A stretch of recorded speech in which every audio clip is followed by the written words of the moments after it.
and welcome to MoneyXclusive, the podcast where we make smarter decisions for your wallet and simplify money talks. I'm your host Anna, and we are swinging into 2026 where we are looking at our finances. Now, if you are like me, you may have been looking at your bank statement in the past year thinking, what have I been spending on the past year? Well, 2026 is the year you're gonna make your money work for you instead of you working for the money. Now, the 2026 landscape is looking just a little bit different because it is Visit Malaysia 2026 kicking in, and we also have the updated EPF framework and the interest rates in savings account, looking just a little bit too safe. So we are going to cut through the noise and we're going to plan your 2026 finances with us here at the podcast, tailored to your income bracket and your long-term goals, starting now.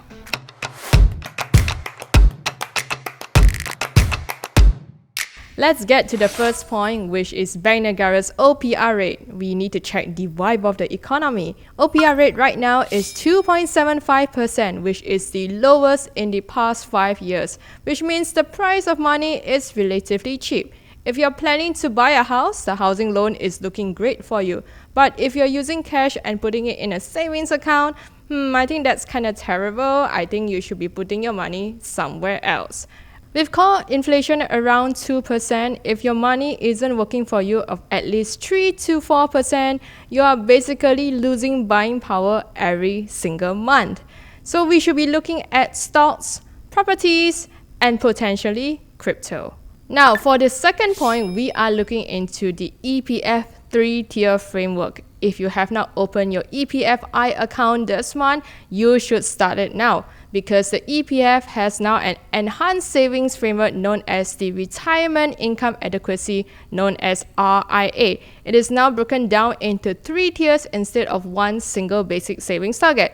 First one is basic, which is 390,000 ringgit. That's just enough for your survival. The second is adequate, and that is for 650,000 ringgit. You can be living a slightly comfortable life, can go shopping.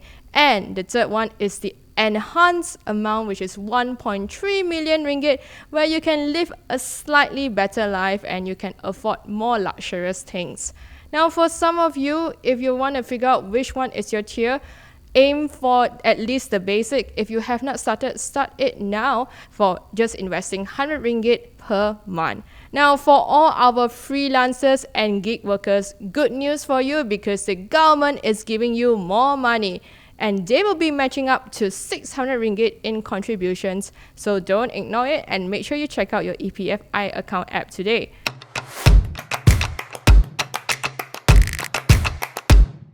Now, the third point is strategy based on your income, and that means for the B40, M40, and T20. Now, what constitutes B40? If you're earning anywhere below 5,000 ringgit, you should be looking at digital banks like GX Bank and Aeon.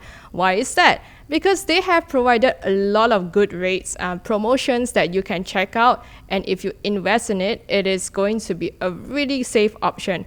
Not only that, it is liquid, it's safe, and it is very easy to use. Now, for the Bumi Putras, you have ASB as your best friend because it is one of the best options out there among all the low risk options.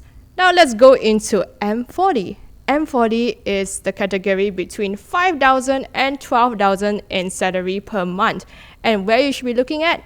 Bursa Malaysia, because it is Visit Malaysia 2026. We are expecting about 35 million tourists this year, so we should be looking at shopping malls like Pavilion and Mid Valley, because that's where the REITs will be. So make sure when you're investing, take a look at the REITs that have these malls. Now, what about T20? T20 is above 12,000, and we're gonna go beyond and look at global. Global means we will be looking at AI, tech, ETF stocks, or the buzz of this year. Now, we are also looking at the carbon tax that is going to be implemented this year. So you want to be eyeing your way into energy stocks and clean energy. Now, the fourth point is if you have big goals like housing and education, this will be good for you.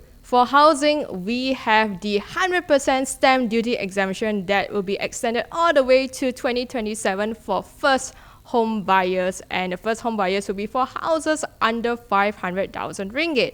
And for education, parents, we have SSPN. All you have to do is invest 8,000 ringgit and it will be an investment for the long run and also cut on your tax. Now, to wrap up 2026 and to make it easier to know the summary, here are 3 things that you need to know. Number 1, stop the leak. Anything that you have in your savings account should be moved to a digital bank like Aeon and GX Bank. Number 2, figure out your tier in the EPF. That means that if you have not reached the basic account of 390,000 ringgit, it is now time for you to be saving 100 ringgit each month. Third point is to ride the wave. Because now it's Visit Malaysia 2026, you want to be picking tourism stocks. So that could be anywhere in the REIT that is involved with Pavilion or Mid-Valley. And ladies and gentlemen, that's it for Money Exclusive. I hope you get to start 2026 on the right financial foot. Now don't forget to download MoneyX on the app and also follow us on social media of MoneyX Global, that is MoneyXglobal. You can check out all our campaigns on moneyx.com.my/campaigns. Don't forget to comment, like, and subscribe, and let us know how you're enjoying your 2026 and make your finances better. With that, see you next time. My name is Anna, and bye-bye.